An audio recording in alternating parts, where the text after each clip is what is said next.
Assalamualaikum warahmatullahi taala wabarakatuh dan salam sejahtera.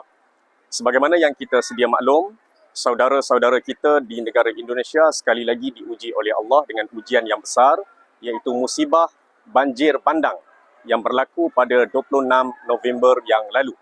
Sehingga pagi tadi dicatatkan jumlah kematian di 3 provinsi ini, iaitu Sumatera Barat, Sumatera Utara dan juga Aceh, seramai 1,090 orang dan 186 orang masih belum ditemui, 7,000 lebih yang cedera dan sehingga hari ini masih ada lebih kurang 500,000 yang menjadi pengungsi di pelbagai lokasi. Antara lokasi yang parah daripada 3 provinsi ini adalah Aceh. InsyaAllah pada hari ini saya bersama dengan rakan-rakan daripada Majlis Perundingan Pertubuhan Islam Malaysia MAPIM Wilayah Persekutuan akan berangkat ke Aceh untuk misi kemanusiaan. Keadaan yang berlaku di Aceh sangat parah. Sebagaimana yang digambarkan oleh Gubernur Aceh, Bapak Muzakir Manaf, ia seumpama tsunami untuk kali yang kedua selepas mereka melalui tsunami pada 26 Disember 2004. Rakan-rakan yang dikasihi sekalian, hubungan masyarakat Malaysia dengan Aceh bukanlah hubungan yang baru beberapa tahun, tapi sudah mengambil masa ratusan tahun. Atas semangat persaudaraan sesama Muslim, semangat kemanusiaan dan juga semangat kejiranan, kita turun untuk meringankan beban mereka.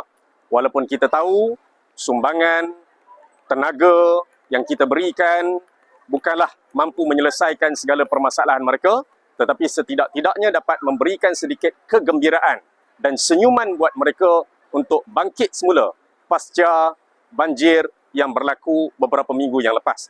InsyaAllah pada hari ini kami akan berangkat ke Aceh Darussalam dengan dibantu oleh rakan-rakan di Aceh melalui NGO Avi Humanity yang berpusat di Aceh.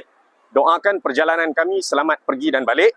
Di kesempatan ini, saya mewakili pihak MAPIM Wilayah Persekutuan mengucapkan ribuan terima kasih kepada para penyumbang, sama ada individu, kumpulan, pihak masjid, surau dan sebagainya.